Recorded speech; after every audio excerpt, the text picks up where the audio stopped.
இஸ்லாமியருக்கு மெக்காவை போல, கத்தோலியருக்கு ரோமாபுரியை போல, யூதர்களுக்கு எருசலேம் போல, சீக்கியர்களுக்கு அம்ரித்சர் போல, தென்னிந்தியர்களுக்கு சபரிமலை. ஒவ்வொரு ஆண்டும் 2 மாதம் நீண்டு நிற்கும் மண்டல காலத்தில் சுமார் கோடிக்கணக்கான பக்தர்கள் சபரிமலைக்கு செல்கிறார்கள். பக்தர்கள் 5 கிலோமீட்டர் மலைப்பாதையில் பயணம் செய்து 18 தங்கப்படிக்கட்டுகள் ஏறி ஐயப்பனை தரிசிக்க செல்கிறார்கள். இது ஐயப்பனின் திரு சந்நிதியாகும். எண்ணற்ற முகங்கள் கொண்ட ஒரே பரம்பொருளின் ஒரு முகம் இது என்று இந்து மதம் கூறுகிறது. லட்சக்கணக்கான பக்தர்கள் ஒன்று கூடும் இடத்தில் குப்பை கூளங்கள் குவிந்த வண்ணம் உள்ளன. துப்புரவு நிர்வாக கட்டமைப்புகள் போதுமான அளவு இல்லை என்றால் சுற்றுச்சூழல் மாசுபடும். ஆம், மிக அதிக அளவில் சுற்றுச்சூழல் இங்கு மாசுபடுகிறது. சுமார் 10 ஆண்டுகளுக்கு முன்பாகவே இந்த பிரச்சனை தலை தூக்க தொடங்கியது. சட்டசபையின் சுற்றுப்புற சூழல் மேலாளர் சொன்னார், சபரிமலையில் திருவிழா காலத்தின் போது தொற்று நோய்கள் பரவாமல் தடுத்திட கடவுளால் மட்டுமே இயலும். 6 ஆண்டுகளுக்கு பின்னர் மாண்புமிகு மாநில அமைச்சர் அவர்கள் குப்பை கூளங்களை அகற்றுவதன் முக்கியத்துவத்தை சுட்டிக்காட்டினார். சபரிமலையையும் மற்ற இடங்களையும் துப்புரவு செய்வதற்கு நிதி பற்றாக்குறை என்பது ஏற்படவே ஏற்படாது என்றார். ஆம், நிதி பற்றாக்குறை இருக்கக்கூடாது. பாரதத்தில் அதிக வருமானம் ஈட்டும் திருக்கோவில்களில் சபரிமலையும் ஒன்றாகும். 2011-12 ஆண்டு மண்டல காலத்தின் பொழுது நன்கொடையாக கிடைத்த தொகை சுமார் 175 கோடி ரூபாய்களாகும். திருவிதாங்கூர் தேவஸ்தான ஆலயம் இத்திருக்கோவிலின் வருமானத்தை நிர்வாகம் செய்கிறது. பம்பா நதியை சுத்தம் செய்ய சுமார் 30 லட்சம் ரூபாய் ஒதுக்கப்பட்டது. ஏனோ இதுவரை அப்பணி செவ்வனே நடைபெறவே இல்லை.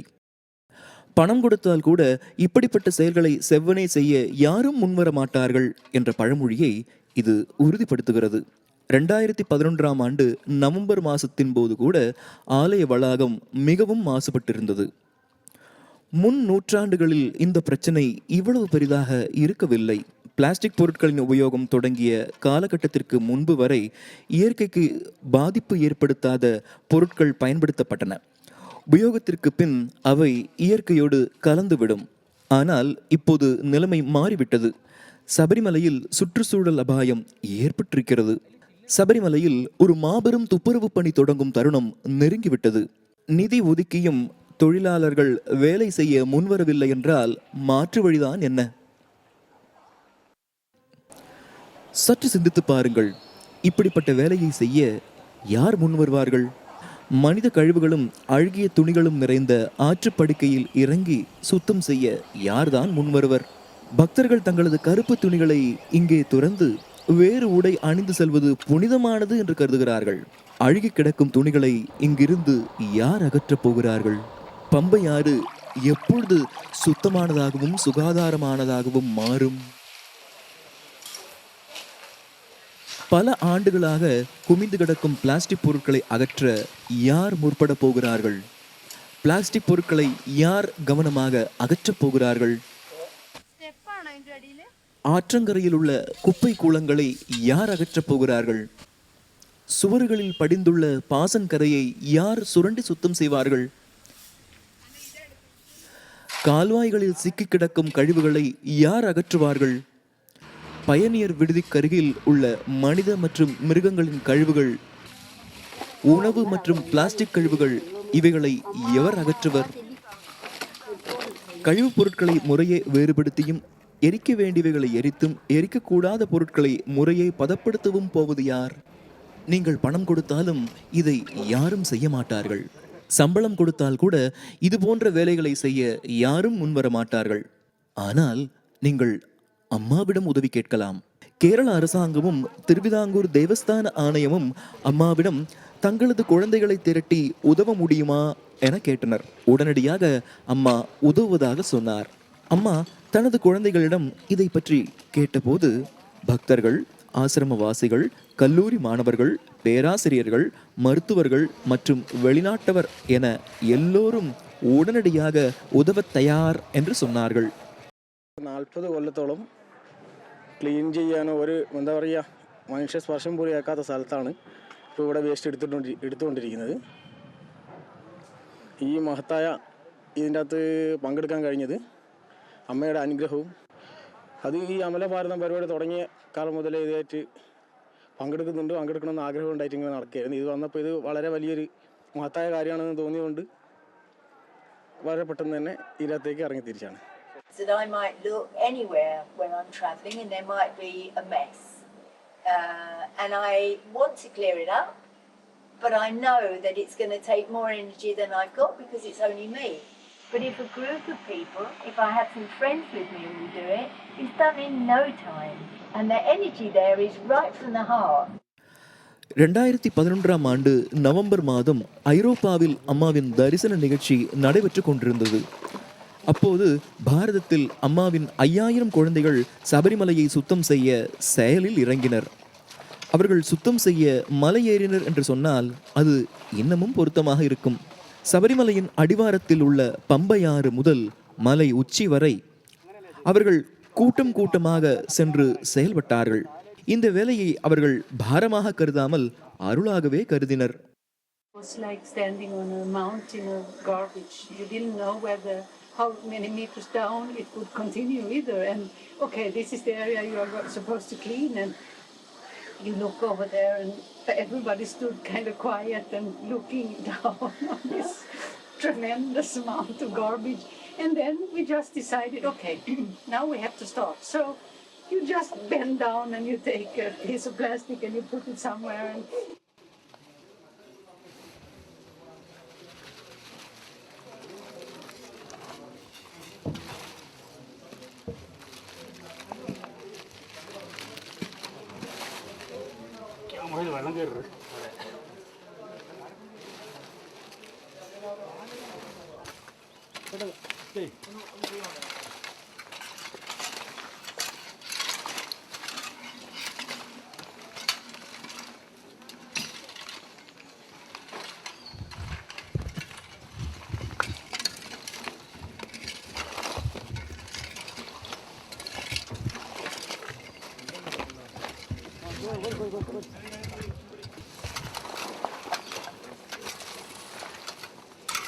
ഉണ്ണിസ്വാമി വലി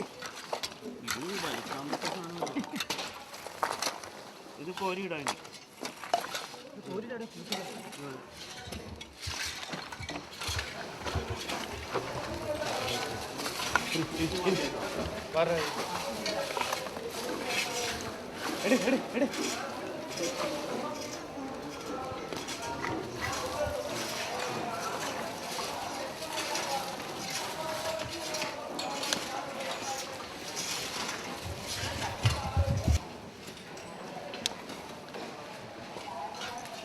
தன்னார்வ தொண்டர்கள் தங்களது பணியை முடித்ததும் இதற்கு முன்பு அப்படி காட்சியளித்த இடம் இப்போது இப்படி காட்சியளிக்கிறது. அப்படி தொடங்கிய செயல் இப்படி முடிந்தது. இதற்கு முன்பு இந்த இடம் காற்றுப் பன்றிகளுக்கு புகலிடமாக இருந்தது.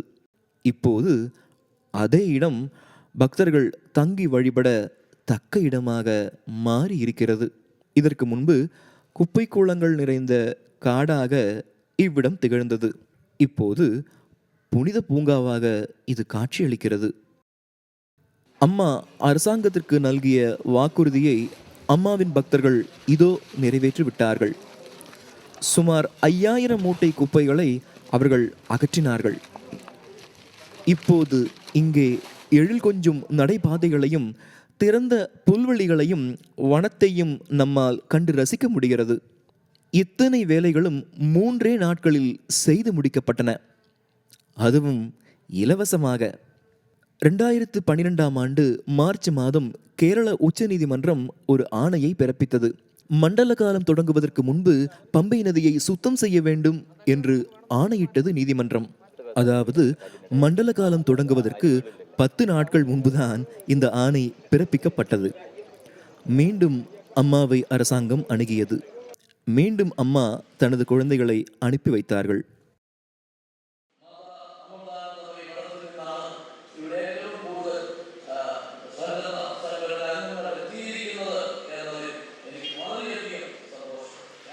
மாதா அமிர்தானந்தமயி மடத்தின் ஆயிரக்கணக்கான தொண்டர்கள் இங்கே துப்புரவு பணிக்காக வந்திருப்பது எனக்கு பெருமகிழ்ச்சியை தருகிறது. நான் அவர்களை மனமார பாராட்டுகிறேன்.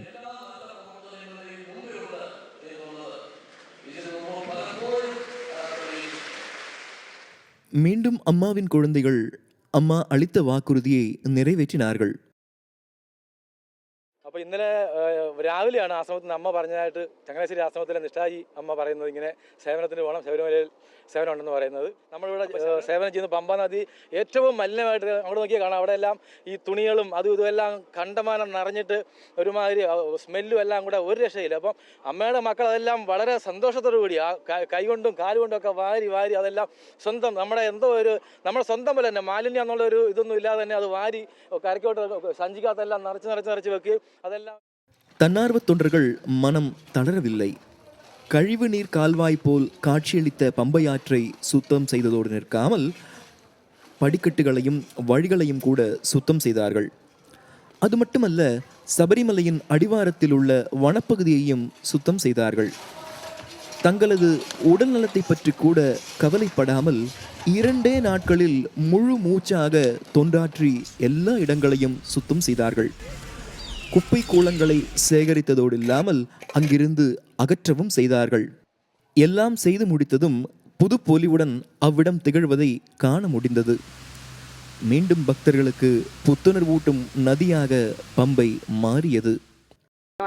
ആറാണ് പിന്നെ മുഴുവൻ മുഴുവൻ നമുക്ക് ഇറങ്ങാൻ പറ്റാത്തൊരവസ്ഥയായിരുന്നു. ഇപ്പം ഇത് പഴയതുപോലെ നല്ലൊരു പിന്നെ നമ്മളെ ഒരു പുണ്യനദിയല്ലേ, അപ്പോൾ അതാക്കാൻ കഴിഞ്ഞു. അതിൽ ശരിക്കും മനസ്സ് ഭയങ്കര ആനന്ദത്തിലാണ്. 5000க்கும் மேற்பட்ட தொண்டர்கள் 5 நாட்களில் சபரிமலையில் பெரிய மாற்றத்தை ஏற்படுத்தினார்கள். ஆனால் அடுத்த ஆண்டும் சபரிமலை அலங்கோலமாக இருக்குமா? அம்மாவின் குழந்தைகளை மீண்டும் மீண்டும் அரசாங்கம் அழைக்குமா? இவர்களை எடுபிடி தொழிலாளிகளைப் போல கருதுவது சரியா? The whole pilgrimage was covered and protected and held in Amma's grace. Amma's grace covered all of us. But the government shouldn't misunderstand that Amma's grace is a substitute for their hard work and responsibility and management of keeping that holy place clean. எத்துணை பணம் கொடுத்தாலும் இப்படி முழுமையான அளவில் சுத்தம் செய்ய வல்லவர்கள் கிடைக்கவே மாட்டார்கள். ஆனால் இந்த துப்புரவை பராமரிப்பதுதான் மிகப்பெரிய வேலை.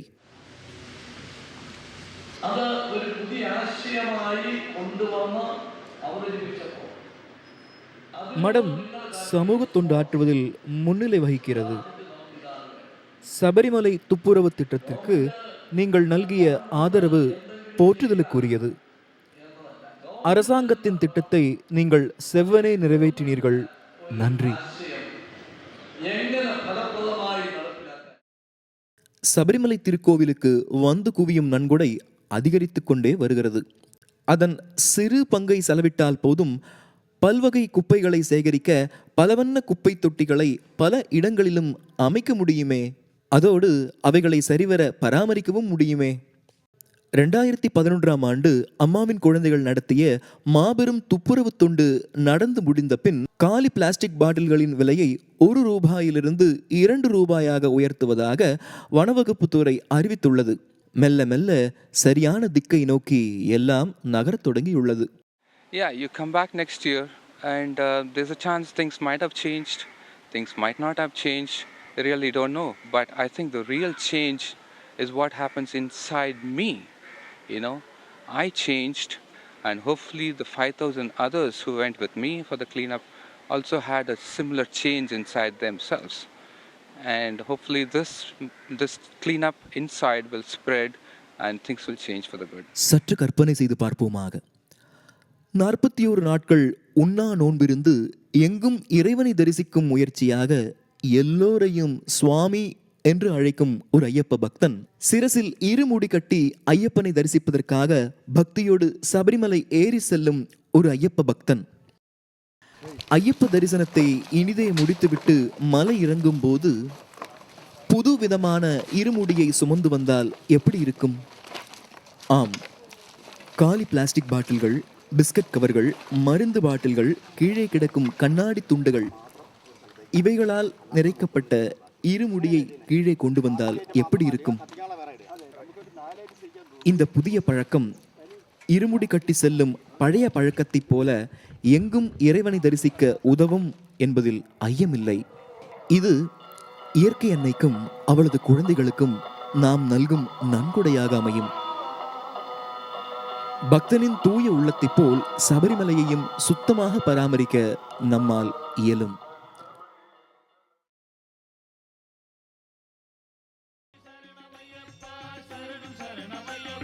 சுவாமி சரணமையப்பா சரணம் சரணமையப்பா சுவாமி சரணமையப்பா சரணம் சரணமையப்பா சுவாமி சரணமையப்பா